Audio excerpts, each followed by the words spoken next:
फिर जब देवकी जी मंदिर से घर आती हैं तो उन्हें सुषमा जी कहीं दिखाई नहीं देती हैं, तो वह अपनी बेटी से पूछती हैं, अरे सुषमा जी कहाँ गई?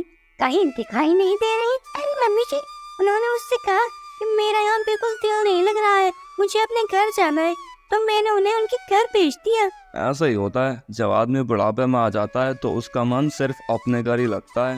अरे उस खाली मायके में ऐसा है ही क्या जो उनका वहाँ दिल लगेगा? अरे माँ, अपना घर ही होता है, उनका वहाँ दिल आराम से लग रहा होगा। देवकी जी को इस बात का बहुत बुरा लगता है कि सुषमा उन्हें बिना बताए अपने घर चली गईं, लेकिन वे किसी की बात पर भी यकीन नहीं करती हैं। और रात के वक्त जब शकुंतला जी अपने कमरे में होती हैं, दादी, मुझे नानी की बहुत याद आ रही है। हाँ दादी, मम्मी को इस तरह नानी को उनके घर वापस नहीं भेजना चाहिए था। ये तुम क्या कह रहे हो चिंकू और पिंकी? क्या सच में तुम्हारी मम्मी ने तुम्हारी नानी को भेजा है यहाँ से? हाँ, शाम को जब मम्मी वापस ऑफिस से आई तो नानी से कह रही थी कि तुम यहाँ से वापस अपने घर चली जाओ। क्योंकि मम्मी ने नानी से कहा था कि उनके यहाँ होने से मम्मी को प्रॉब्लम होती है, लेकिन हमें तो बहुत अच्छा लग रहा था। मैं सब समझती हूँ, मुझे पता है कि जानकी जी मुझे ऐसे छोड़कर बिना बताए नहीं जा सकती। कुछ दिनों के बाद अरे बेटा सचिन, मेरी सुषमा जी से बात हुई थी, उनकी काफी तबीयत खराब है, तुम और शालिनी चले जाओ और जाकर उनसे मिल आओ। अरे मैं ऐसा करती हूँ, मेडिकल वालों को फोन करके उनकी दवाई भिजवा देती हूँ, मुझे पता है मम्मी कौन सी दवाई लेती है।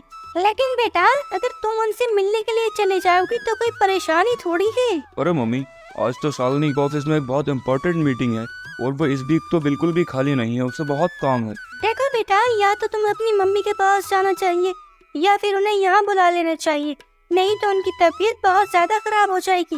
अरे माँ, आप बेफालतू में इतनी टेंशन ले रही है, उन्हें कुछ नहीं होगा, वे अपना इतना ख्याल रख सकती है, और अगर उन्हें किसी चीज की जरूरत होगी तो मैं या सचिन उन्हें पहुँचा देंगे, आप ज्यादा मत सोचिए। अब सचिन और शालिनी की बात सुनकर देवकी जी बिल्कुल चुप रह जाती हैं और कुछ दिनों बाद देवकी जी अपने घर के सभी सदस्यों को अपने पास बुलाती हैं। मैंने तुम सबको यहाँ क्यों बुलाया है? मुझे तुम सबसे एक बहुत जरूरी बात करनी है। हाँ मम्मी, बताइए ना क्या बात करनी है। अरे बेटा, वो तुम्हारे दादाजी का गांव है ना, वहाँ अपना एक पुराना आश्रम है जहाँ हम लोगों को एक हफ्ता रुक कर आना है। अरे हाँ मम्मी, वो आश्रम तो बहुत अच्छी जगह पर है और शालिनी तो वहाँ कभी गई भी नहीं, बहुत मजा आएगा।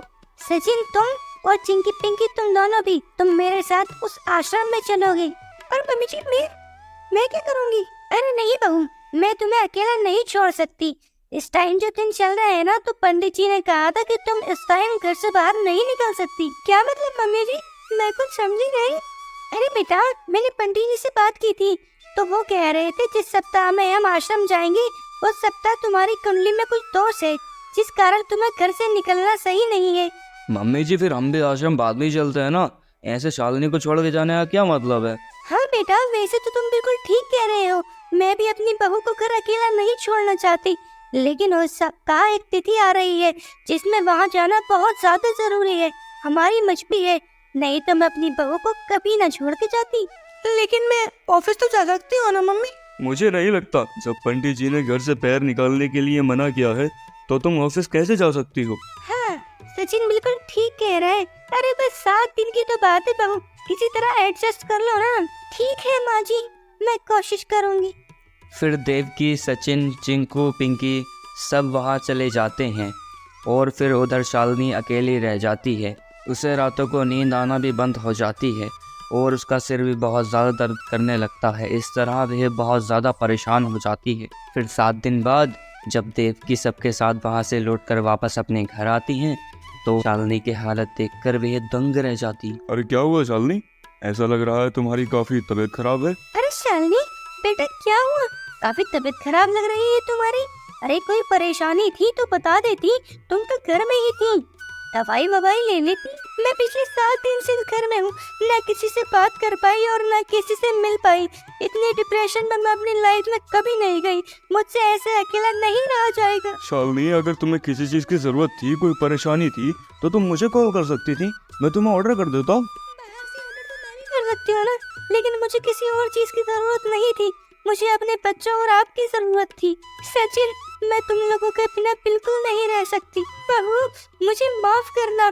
मैं सिर्फ तुम्हें ये बताना चाह रही थी कि तुम्हारी 7 दिन में अकेले रहकर अगर ये हालत हुई है तो वहाँ बेचारी सुषमा जी की क्या हालत होती होगी।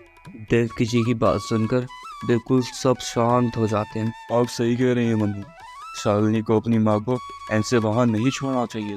और तुम ऊपर से उनसे मिलने भी नहीं चाहती।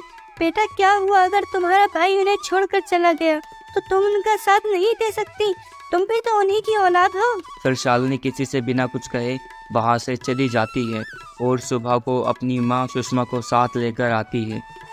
ठीक कहा था मम्मी, आज से मेरी माँ मेरे साथ ही रहेंगी और मैं इनकी पूरी देखभाल करूंगी। चलो ठीक है बेटा, तुम्हें देर से ही सही मगर समझ तो आया। लेकिन कभी भी किसी को भी अपने माँ बाप को ऐसे अकेला कभी नहीं छोड़ना चाहिए। फुल वीडियो वॉच करने के लिए बहुत बहुत शुक्रिया। वीडियो अगर अच्छी लगी हो तो वीडियो को लाइक और चैनल को सब्सक्राइब ज़रूर कर लें। बहुत मेहनत लगती है वीडियो बनाने